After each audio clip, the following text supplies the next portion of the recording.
ભારત વર્ષના યશસ્વી વડાપ્રધાન મોદી સાહેબ થોડીક સમયમાં આપણી વચ્ચે ઉપસ્થિત થવાના છે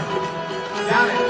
મને એમ છે કે હું એટલો ગાઉં ને આપણે બધા મને ગાઈએ અને ગાવાનું છે કયું ગીત અરે ઘર મેં બસી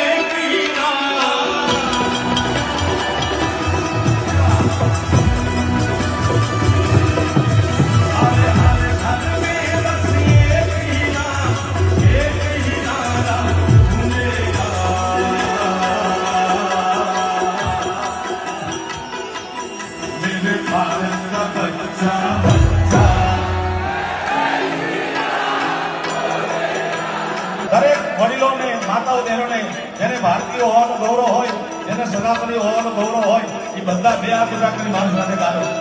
અરે હરે ઘર મે બસ એક હી નામ અરે ઘર મે બસ એક હી નામ